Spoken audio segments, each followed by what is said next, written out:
¡Acción! Y baja con ese cansancio, que se instale ese cansancio. ¿La otra mano? Corta, quiero un aplauso para Enzo. Por debajo de las nubes, y está la pared misma, mirad, está la... Partió Pancho, la pared misma está ahí. Os vais a estrellar. Los motores rugen, se mueve vertical el avión, se mueve vertical. Parece que va a explotar el motor. This film, Society of the Snow, was honestly something very incredible.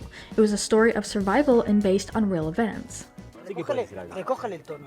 Esa pared es gigante, Nando, y somos nene de playa. No, pero no es imposible. Cada escena es como, te exige como un lugar que es agotador. Those emotions make their work harder, but at the same time easier to get to the performance we were looking for. Today we're going to take you behind the scenes of this film and go through the process of how it all came to fruition. Los trabajos con cable han cogido muchísima importancia. Tenemos que intentar darle todo lo que podamos físicamente. Tú sale el primer asiento, automáticamente Antonio levanta a Álvaro. En el momento que veas a Álvaro levantado, ¡boom!, tirón. But before we get into more of these moments, today's trivia question. J.A.Bayona is a famous director for being part of a few famous films. What famous film did he direct that was a part of Tom Holland's movie career? Leave your answers in the comments down below and stick around to the end of the video to find out if your answer was correct. Para generar más riqueza de sonidos se me ocurrió usar lo que se llama el subpack. Es un aparato que tienen los gamers aplicado en su silla que genera unas vibraciones. Encontramos unas frecuencias en las cuales el fuselaje empezaba a resonar.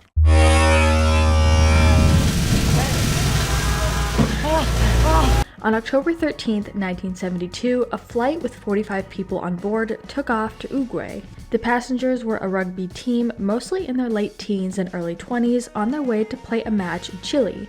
But the plane never made it there, instead crash landing in the mountains.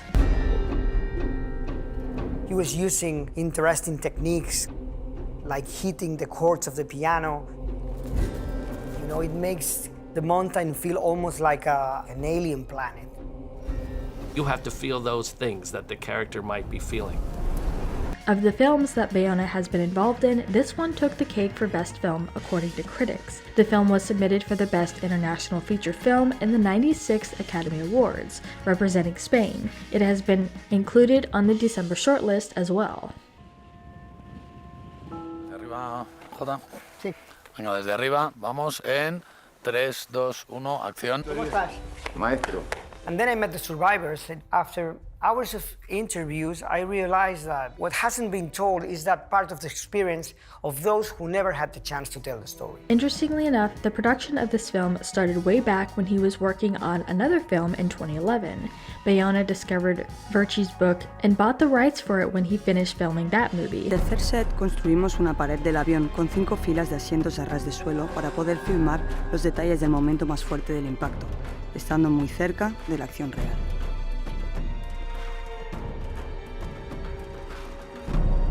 The filmmakers recorded more than 100 hours of interviews with all the living survivors, and actors had contact with the survivors and the families of the victims.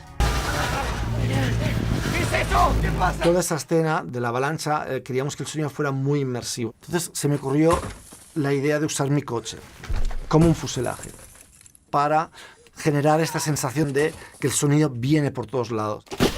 Behind the real story and aside from the sound effects that have gone into the making of this film, we hear from the composer on what he did for the film and how music affects your emotions and what goes into figuring out the sound for certain scenes, like right after the crash, seeing daylight for the first time. Whatever I'm writing musically evolves naturally with the characters, seeing the first light of day after the crash and looking around you.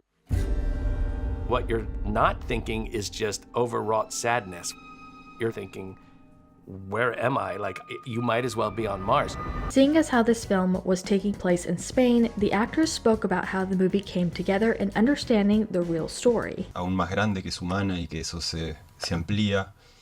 Y al final esta responsabilidad te ayuda para rodar, para entender tu responsabilidad a la hora de cada escena, para entender que ellos un día iban a ver la película. Eso nosotros todo el tiempo durante los 140 días de rodaje lo pensábamos, decíamos, el día que ellos la vean, el día que ellos vean esta película que estamos haciendo.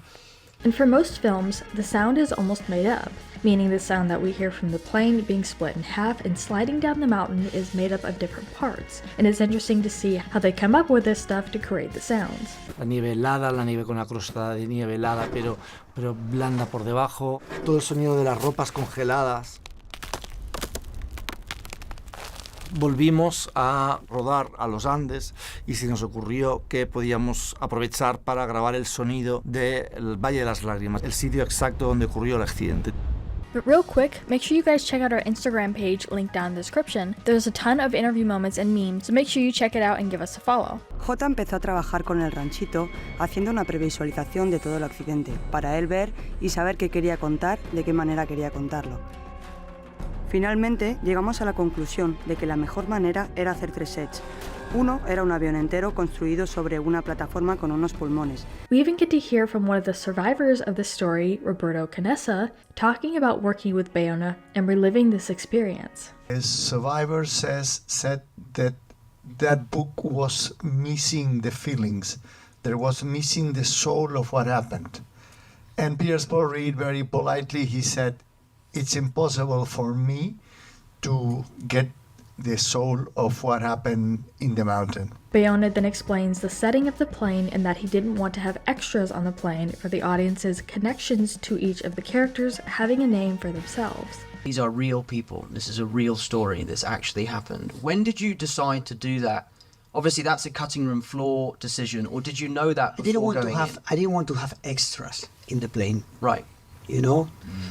I wanted to have names, because from the moment you have a name, you have a reality. It's a person. It's a person that exists, you know? Of course, it was important to have the scenes as real as possible, and while the film didn't take place on a set, but at a real place where there was snow, it made the film feel all the more realistic. It took us 10 years to tell the story the right way, shot in Spanish, using local actors and known faces to be as close as possible to the reality. We shot chronologically, so they were able to be losing weight in front of camera. Todo el tiempo es una exigencia muy alta y hay que estar ahí al 100% todo el tiempo. And hearing more about the musical tone for this film, it's interesting to hear how much goes into the music alone. As audiences, I don't think we think about it too much because we are too busy trying to figure out what is happening or predicting what is going to happen next. It's been great to have Michael bringing all his wisdom. He's not just a great musician, he's a great storyteller. I wanted to be a part of giving this voice to the people who no longer had a voice. And for me, the music was the emotional voice of the people who did not get to come down off that mountain. One of our main decisions was to go for authenticity and realism, says Bayona. That meant rather than using sets, shooting in difficult conditions high up in the Sierra Nevada mountains, in Granada. Yo creo que es el rodaje más duro que se ha hecho en España, nunca, con condiciones climáticas muy complicadas. El viento es un elemento constante en la montaña en el cual casi nunca cesa. They also filmed scenes in the Andes in Chile. No member of the team had ever made a film before in such extreme circumstances, says Bayona. I wanted to move freely all the time. I want to be able to tell the story in a very documentary style.